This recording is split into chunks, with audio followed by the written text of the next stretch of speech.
আরে তার বাচ্চা, আরে যাবি না?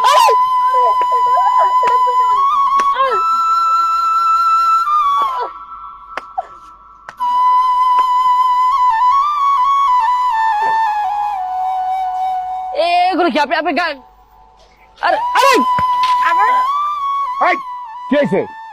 একে এইভাবে মারতেছো কেন? দেখো না দুলাভাই, এই ছোট লোকের বাচ্চা আমার সাথে বেয়াদবি করছে। বেয়াদবি করছে? এই, তুমি ওর সাথে কি আসছো?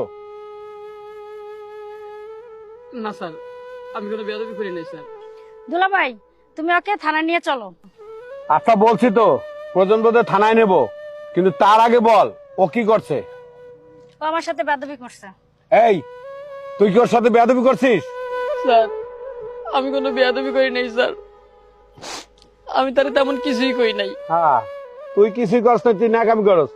তুই যদি কিছু না করে থাকস, তাহলে একটা মেয়ে মানুষ এই রাস্তার উপরে জুতা দিয়ে তোর কি এমনি মারছে? দুলাভাই, ওকে তুমি থানায় নিয়ে চলো তো। থানায় নিয়ে গিয়ে আর গিরাই গিরাই দিলেই আর শিক্ষা হয়ে যাবে। তুমি চুপ করো। এই, সত্যি করে বলতো কি হয়েছে? স্যার, উনি ওই মোড় পর্যন্ত রিক্সা ঠিক করেছে স্যার। আমি এত দূরে এসে যখন কইছি যে সামনে আর যাওয়া যাবে না, ওদিকে গেলে স্যার পুলিশে ধরে, কইছি আর যাবো না। আর অমনি উনি আমার ধরে উল্টা পাল্টা মার শুরু করছে স্যার।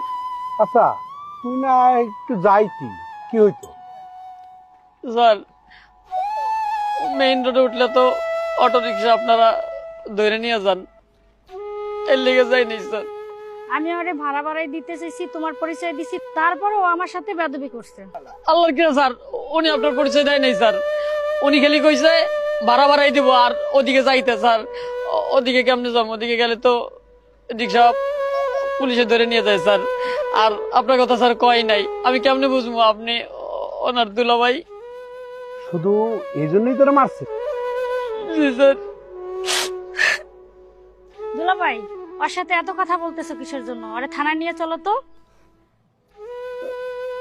হ্যাঁ, নিব, তবে ওকে না, তোমাকে। মানে দুলাভাই, তুমি কি বলছো? তোমার কি মাথা ঠিক আছে? আমি পুলিশে কর্তব্যরত এসআই বিপ্লব শরীফ, এখন দায়িত্বরত অবস্থায় আছি। দুলাভাই ওটা বাড়িতে, এখানে পুলিশ। যেটা করেছো সেটা মহা অন্যায়। ও কোনো অন্যায় করেনি, ও ট্রাফিক পুলিশের আইন মেনে চলেছে।